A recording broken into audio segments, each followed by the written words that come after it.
We are so excited to share podcasting with GarageBand on iPad with y'all today.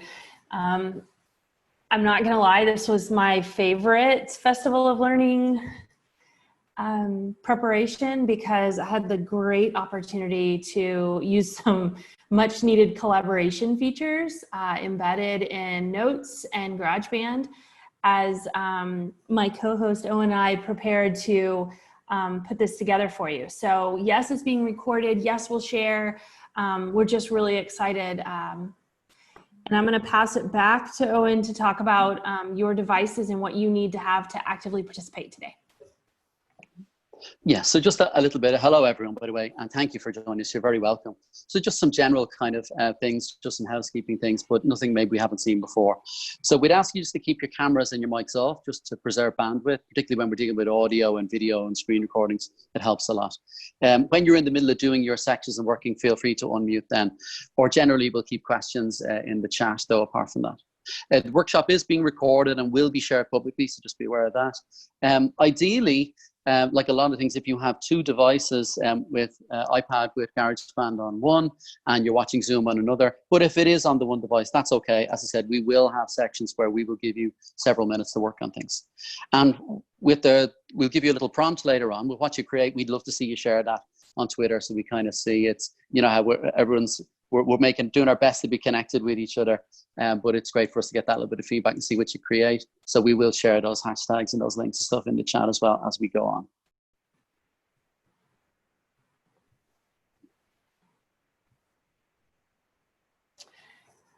Well, here we are in Memoji style. I'm Mary Kemper. I'm joining you from North Texas, and I'm ADE class of 2015. And my day job, which continues as we speak, I'm the Pre-K-12 Director of Math. I support curriculum and instruction and professional learning in my district here in Coppell.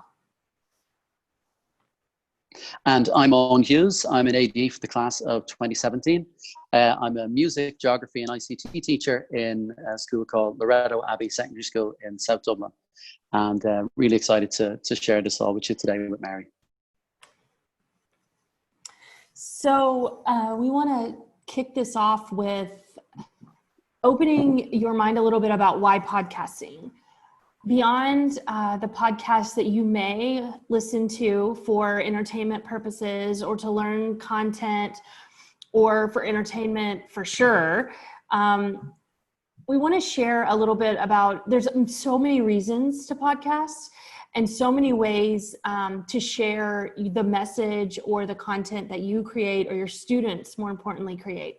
So here is just a few ideas off the top of our head why podcasts. Right now in this world, I think uniting people, building community, and amplifying voices are three very important reasons to create a podcast.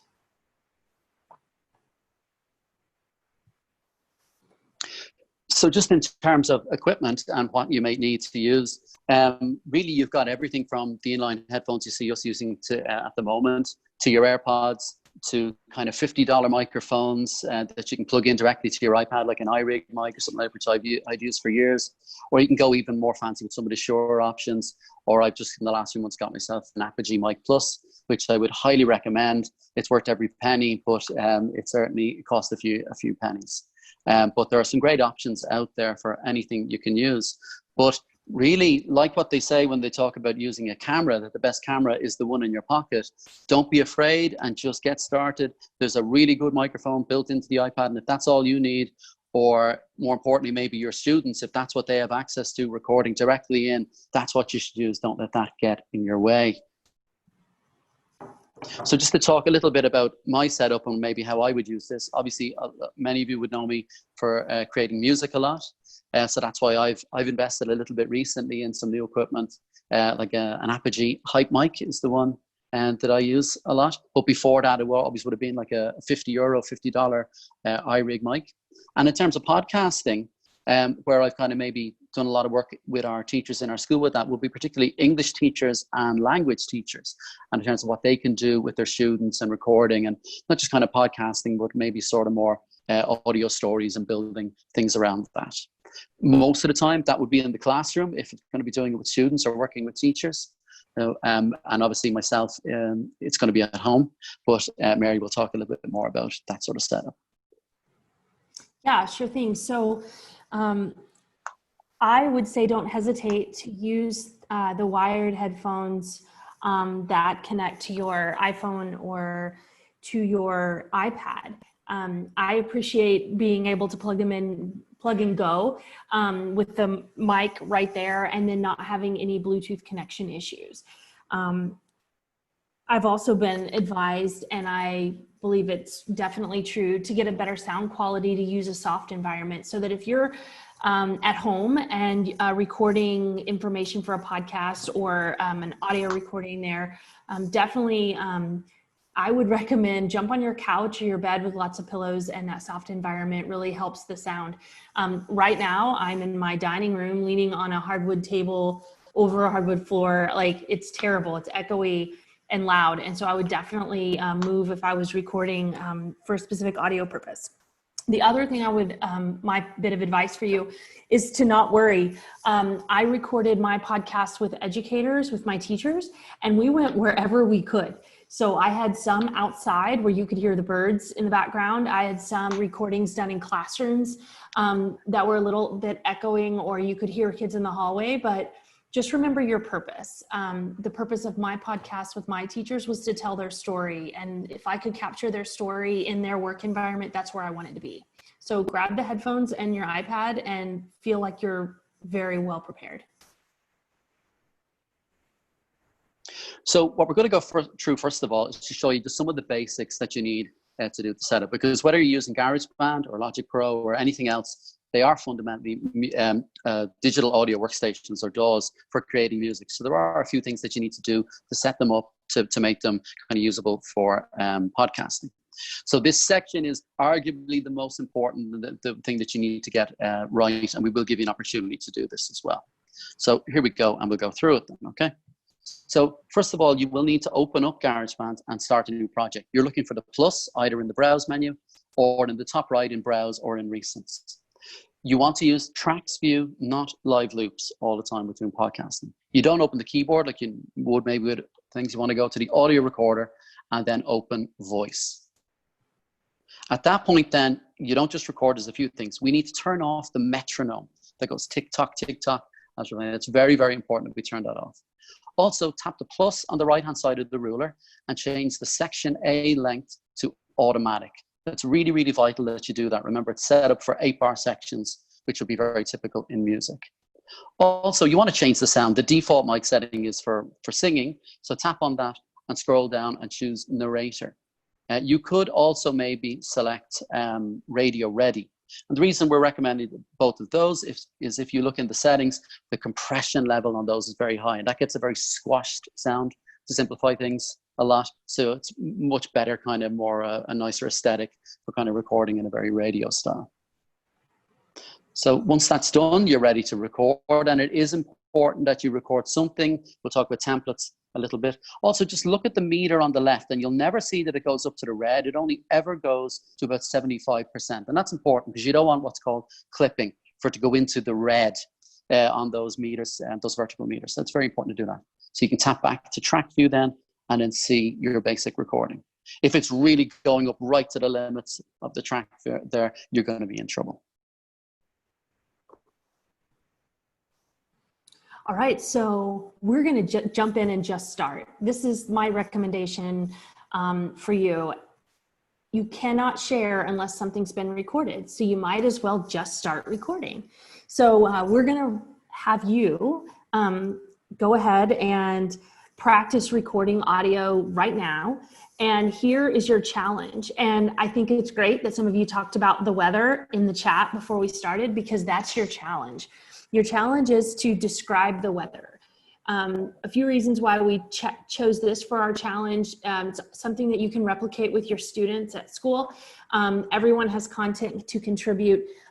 So Owen's going to jump over and show an example, but we're going to go through that process that he just said, where you open GarageBand, start a new project, and get it all set up, and then hit record and describe the weather. So here's just a short example recorded with two people, okay? So if you look closely in that, you'll see that there are separate volumes there. So, I mean, if anyone else is available in your house at the moment, you could maybe ask them some questions about the weather. But if not, and I know this might sound silly, we're not going to maybe say question yourself, but what we're maybe recommending is to maybe, if you kind of lean in a bit closer, sometimes leave a bit of a gap, move back, vary your volume, vary your distance, just to give you something to work with when you're doing your editing, okay? So what's the weather going to be like today? Maybe there could be a thunderstorm at around 4 o'clock, 60% chance, then at around 5 o'clock, 80% chance. And do you think it would be cool if there was a thunderstorm? Oh yeah, definitely, yeah. Why? Because we could see like all the lightning, and then we could also hear the thunder bangs. So you can see different volume levels. We'll deal with that a little bit later, but the first thing is to actually record a little bit about that, okay? So we're going to give you 3 minutes now just to effectively set up a project in the right way, and then to just record in a short prompt. It can just be a few sentences. Make sure you maybe leave a little bit of a gap between some sentences, just give yourself a little bit of editing room, and just a few sentences about your weather with where you're joining us from at the moment. Okay, off you go.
So the next step that we're going to do is we're going to look at how to do a little bit of editing. Now, obviously, you maybe have done that yourself, and there may not be that much need for editing, but it's an important kind of step to do anyway, unless you're going to be a single voice all the time. And even then, sometimes we get a little bit excited about things that we enjoy, so we need to edit things a little bit. So off we go. So the first thing that I would do is, if you just have a look at the waveform, and think about it a little bit like if you're editing an iMovie or Final Cut. Think about it like that. There's just no video, it's just all audio. But you can see sections where the waveform is bigger, they're the louder sections. So first of all, tap on the first track and then duplicate. This will be important so we can have 2 tracks and balance the volume. So then we'll copy the entire waveform, make sure the playhead is at the beginning, and then just tap and paste into there. And just make sure they are in the right place. And undo, there's always undo, and you can do that. So what you want to maybe do then is we want to identify those louder parts, and always do your pinch to zoom, horizontal, sideways pinch to zoom. Then we just put that in, and there's a great feature here. We can tap there, and then tap split, and then pull down or scroll down on the scissors, and do a kind of a cut at that point, exactly as you would something similar like iMovie or something like that, okay? So then we're going to just delete my louder vocal in track 2. So it's only in track 1 at the moment. But that's not enough. We obviously have to go ahead and do that a little bit further. So we're going to do it here. And then I'm going to delete my son's vocal part in the top one. So mine is going to be the first track, his will be the second. So let's just have a look at that. And if you see, I'm already just in the volume. What's the weather going to be like today? Maybe there could be a So if you thunderstorm. see the volume sliders on the around left, you 4 can o'clock, slide out from the 60% side on those chance. to Then do at that. So we're already on the around better volume. 5 for it. o'clock, 80% chance. And it's always important to listen. I mean, listen, with making music or podcasting. And do you think it would listen. be cool if there was a thunderstorm? So you can see that I'm listening. I'm not just kind of guessing where the waveform is. I'm actually listening and doing that. So again, I'm just going to repeat the process really quickly here. And then delete the parts that I don't know. Oh, yeah, definitely. Definitely, yeah. Why? And you can zoom in really, really close if you feel you need to.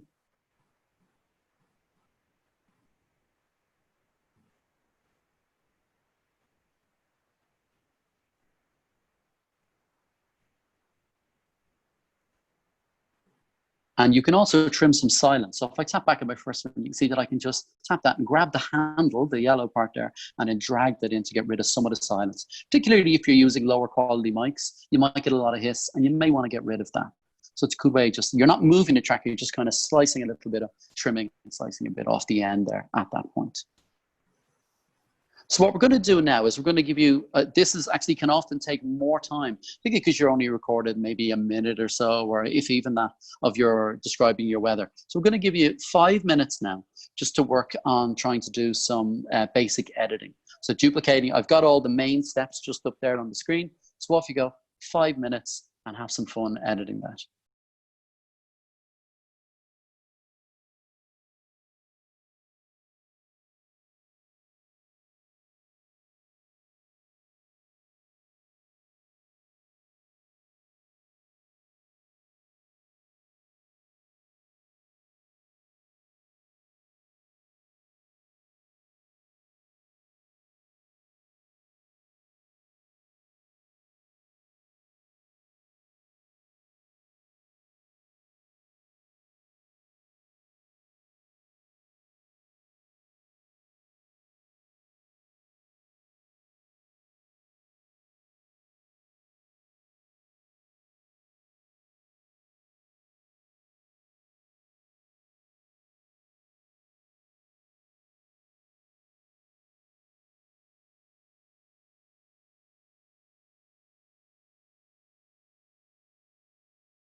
So let's talk about templates. In order to be as efficient as possible, sometimes it's good to have a starting point that you can duplicate and reuse. What you see on the screen now is the template that I used when I created my podcast with my teachers. Really simple. I made some intro music, some outro music. I had it in there in the first track and the third track because I like that visual start and finish. And then I had an empty track for our audio recording. This way I was able to just open that up as soon as I walked in the room with the teachers, with the teacher to interview and press record. I was maximizing my time with my teachers and not spending a lot of time in preparation. So I'm going to walk you through how to create a template on your own. So if you were to open a new GarageBand project and you're just like you were in the audio file, go to the tracks view and you can see that's the audio file.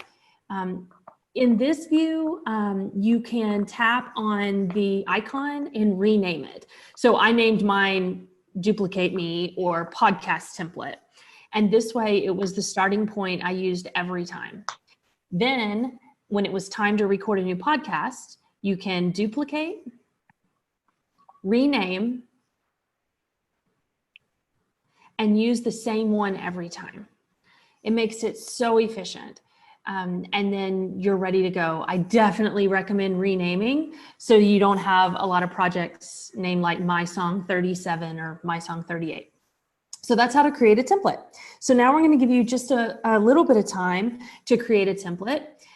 It'll just take you about 2 minutes. So open a new project file, just record a little something. This is just to practice creating a template. Go back to the songs browser, duplicate and rename. Then each time you go in to record, you would just duplicate the template and rename it. So 2 minutes and get started creating a template.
Now, this would be a whole issue for a whole other workshop entirely. But just to mention that a couple of months ago, there was collaboration added to GarageBand.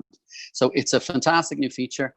Don't think about it like it's not like live editing like you could in iWorks or something like that. These are very, very complex files, but that is there. So there is possibilities, particularly in the times that we're living in now, for being able to do podcasting remotely. But obviously, if one person's adding a track, and then it's passed on to another person to add the track, it doesn't maybe have the spontaneity that you would want. So we're very kind of humbly going to give you kind of a proof of concept of a bit of a remote podcasting workflow. Very, very simple. We've kind of tested it out just by thinking about how professionals do it, but on a very, very simple level, and really only using GarageBand and FaceTime to do this, but very, very simple. So first of all, each person on the podcast would need 2 devices. You would use GarageBand on your iPad for actually recording. So if you have a microphone, you could have it plugged into that.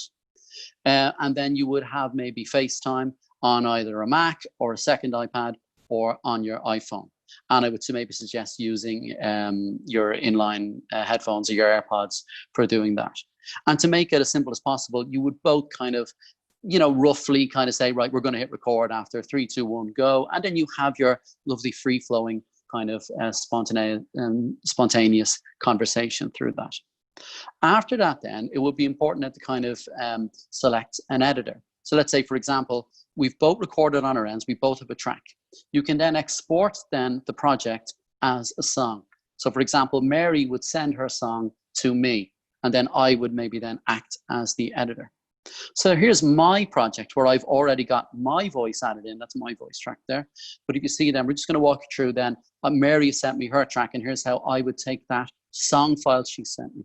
So I would tap on the Loop browser, and then tap on Files, and then Browse Items from the Files app. And I would use the Files app, works really well doing this. So you can see I have the file here now. I've saved it because Mary sent it to me. It takes a couple of seconds to load in. And then once it is, there it is there, MK Weather. I can just pick it up, drag it and drop it, and insert it in. Now, obviously, I know by looking at that, that's not quite aligned. So again, I can do my little bit of trimming and editing and pull it back. Now, I'm explaining to you now, so I'm not going to play it at the moment, but then we would line that up, maybe trim any silence either end. And a little bit of back and forth, and you kind of get that sounding really, really good. So just very simply, here's one that we did literally as in one of our planning meetings for this session. We kind of came up with this. We said, let's just do it now. And I think we had it done in under 5 minutes. Now, obviously, we only say a couple of sentences to each other, but here it is.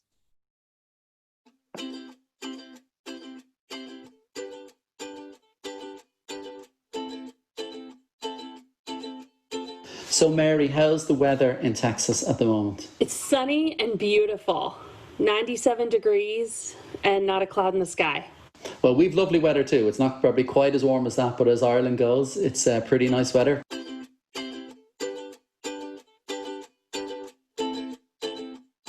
So fully recorded remotely, Mary sent me on a track and we've added it in. So it's just something that definitely in the times that we're in now could be something that's advisable. There are other ways to do it, which we'll mention about later on, but do our students have access to these? Possibly not. But do they have access to GarageBand on their iPad? Yes. Do they have access to FaceTime or another video conferencing? Most likely, yes.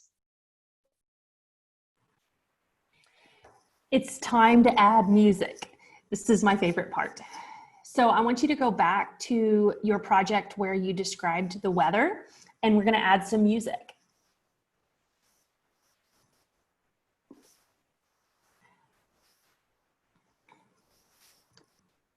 So here is... So what's the weather going to be like today?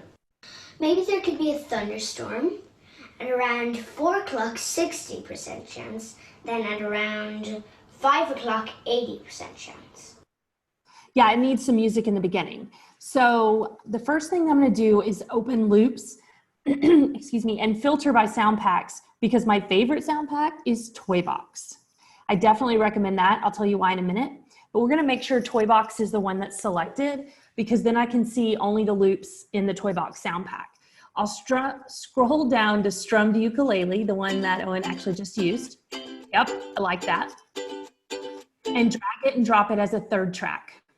Now it's already set to loop. I'm going to move all of these down a little bit so I have some more time for music.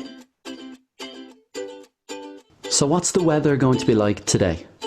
Maybe there could be a thunderstorm. Yeah, but I need to make it not loop because I don't want it the whole time. So I can tap on settings and turn off looping and turn off follow tempo and pitch. And this way it's just one straight. There you go. So what's the weather going to be like today? Maybe there could be a thunderstorm. At around 4 o'clock. Okay, I don't like how it ends abruptly, and I don't like how loud it is. I want to change the sound, so I'm going to put automation. I'm going to turn on the automation. Now this is a little bit tricky, and you'll see I'm a little fumbly with my fingers, but I can turn on automation and I could change it just a little bit. So picture the yellow bar as just like up is louder, down is softer, and I want it to kind of fade in and then fade out. So a little like this will make it fade out and then fade in. It's really simple. And now let's listen to that. So what's the weather going to be like today? Maybe there could be a thunderstorm at around 4 o'clock, 60% chance. Yeah, I like that. So that's the intro music. I'm gonna make it a little bit louder early on. So what's the weather going to be like today? Maybe there could be a thunderstorm at around 4 o'clock, 60% chance. Then at around 5 o'clock, 80% chance. And do you think? And I want to put the music at the end too, like as outro music. So I can duplicate and copy and paste, and it's gonna be the same music, and it's also gonna fade in and out there at the end. And let's listen Why? to it at the end. Because we could see like all the lightning, and then we could also hear the thunder bangs.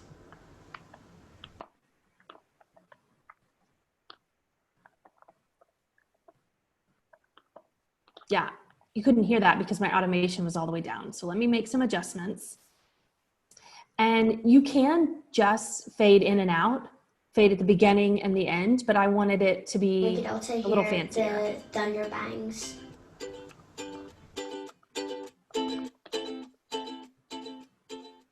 So that's a simple explanation of automation. So what's the weather going to be like today?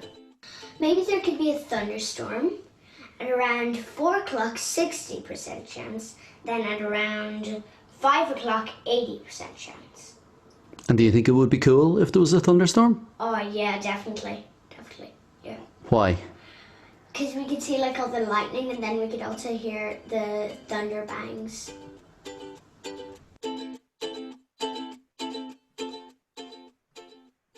So there you go. That strummed ukulele just adds a little bit of extra to the recording about the weather. And now we're going to give you some time to add music. I know there was a question about adding the loops. So if you go to loops, and you can filter by sound pack. Toy Box again is my favorite. So we're going to give you 5 minutes to add some music in and out, intro and outro to your interview about the weather. Ask questions in the chat if you need us.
Did anybody participate in the 1564 challenge? Because if you did, you probably already have a pre-recorded track, and I want to show you, or any other tracks you created, but I want to show you how to add that as music instead of loops for another option. So if you have one already recorded, this is what to do. So you'll tap on the music that you made already and tap share. And you want to share it as a song, because what it's going to do after you tap share again and you open in, it takes the content from your project as a single track. You're going to open in and save to files.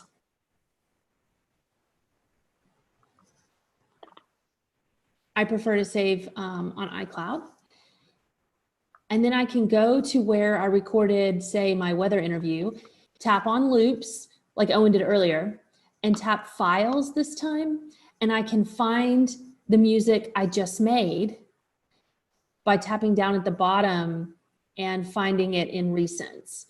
So if you did create it from another project, you can add it as a song in this project. Right, Owen said open it is a vital step. Yeah, absolutely.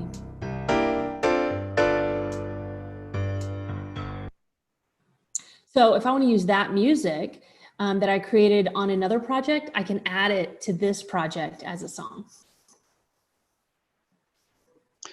So we just want to go through a few other ideas just for kind of going beyond podcasting alone in a few ways. So Mary? Yeah, absolutely. So think about in your classroom how you could use GarageBand to tell an audio story or create a radio play, or even keep a journal of what's happening in the world. So we have a couple of real examples from kids that are near and dear to us. The first is using pieces from Toy Box. 5, 4, 3, 2, 1, 0. All engine running. Liftoff. We have a liftoff. Reporting live from the moon, I'm here to interview Mr. Neil Armstrong. Hello, Mr. Armstrong, and how is it like to be in space? Nice to be in orbit. What did you say when you landed on the moon? Tranquility Base here. The Eagle has landed. How important was it that you walked on the moon? It's one small step for man, one giant leap for mankind. This has been my report from the moon.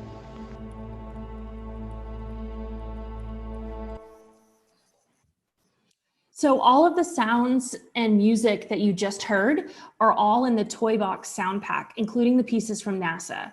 The audio recording of my daughter Stella's voice was done just like we did earlier with the weather, and then she edited and moved so that it makes sense and it turns into a podcast interview with Neil Armstrong. She completed this in the 30 minutes before bed one night. It's really that simple once you become familiar with the interface of GarageBand. So the next one that we're going to look at is something that I helped my son to do as an extension of a writing project that he had to do with school. So he kind of, obviously he's only 7, so there's a lot of the editing and stuff that I did, but I kind of talked him through it and I'm doing it, and he made all the decisions then around sound effects and any little loops and bits of music that we added in. And it was a really nice project, but certainly with a bit of practice, he's even a bit more confident now and has made his own songs.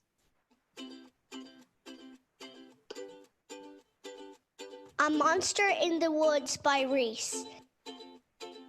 It was a windy Saturday morning. We were getting a flight to California. The flight took 11 hours.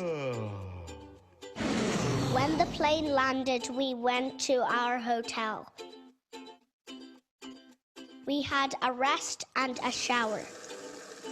Then we went to explore. We hired bikes and cycled to Muir Woods.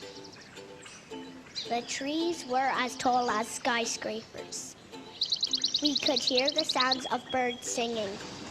Then after it started to get darker and started to rain. Then lightning started to strike. Then we could see something green with red eyes. It was a monster! We screamed very loudly. We jumped onto our bikes and cycled to the ferry. I looked back, but I could not see anything. But I could hear the sounds of scratching on the trees. We got back to the hotel and we were safe. But I thought I could still hear scratching when I went to bed that night.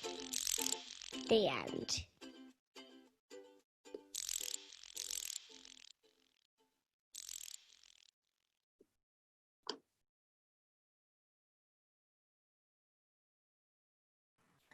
So like I said earlier, you can't share unless you press record. So get out there and record. I publish my podcast interviews with my teachers on Anchor after creating in GarageBand. I chose Anchor because of its free option and the ease of use pushing to Apple Podcasts and others. But there are other options. If you're students or you have a digital portfolio, that would be a great place to add the files. But don't forget that if you do a screen recording, like we've shown you, you can put those into Keynote, export them as a movie. You can share on email. You can put them at different tabs on numbers. There's so many great options. So don't feel obligated or don't feel like there's only one option, and that's to publish the podcasts to the world. So we'd love to see you, we're coming into kind of the home straight now. We'd love to see what you created today in terms of your kind of short little podcasts about the weather in your local area. And kind of in that spirit of, if you don't press record, you can't share it. And that whole idea of just get started. So if you're sharing on Twitter, probably at this stage know the usual hashtags: ADE 2020, ADE Festival of Learning, Apple EDU Chat, Everyone Can Create, GarageBand. And our Twitter handles are, Mary's is at Mrs. Kemper, and mine is at _EHughes_. So we just want to finish up by just maybe kind of highlighting a couple of additional resources for you, for you to allow, we will have the recording of this, but if you want to be able to go a little bit further again. So the new updated Everyone Can Create music guide has just come out in the States. But I'm reliably informed that by September, it will be out in all regions and will probably start popping up in other regions really soon. And the really exciting part of that is it starts with podcasting. And effectively what we've done with you today is almost exactly kind of stepping through that kind of process. So that will be there. And maybe more importantly, it will be there for your teachers and for your students to be able to follow as well. And I just love that it starts with that, because not everyone is a musician, but it really allows you to start adding some loops, but also get familiar with the controls in GarageBand. I told my story on how I chose to create a podcast with GarageBand for my teachers in my book that's in Apple Books, Create a Podcast with GarageBand. So check that out. Also, if you're not aware of it, if you're kind of joining us and not aware, but do check out the Apple Teacher Learning Center. It has everything you need there to kind of get started using GarageBand, some mentions of some project it is, and all the skills are now embedded. And you can download Apple Books too, but a lot of the really key stuff is embedded within that. Recently, Owen, myself, and Erica took the crazy challenge of 90 days of GarageBand. And briefly, my journey was to transparently share my learning with the world as I navigated blindly on an unpaved path. Then Owen jumped on really soon after I started, I believe, right, Owen? About a week, yeah. And joined in the excitement with me, and was teaching his intent to teach others 90 lessons about GarageBand, obviously learning along the way.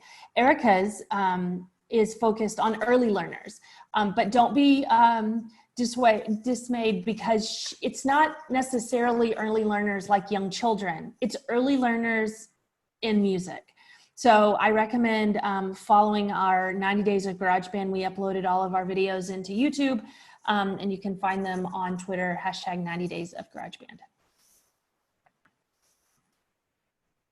So all that remains to say is to say thank you for joining us. Please do finish off your project, work on it a bit and tweak it and share it with us. We would really, really love to see that. So you to post them, so please tag us on that. But just get out there and do it. I know I'm more kind of inspired to start my own podcast now and not just help others in school, but also maybe to help others do that as well. So thank you so much, everyone, for joining us. Yeah, thank y'all.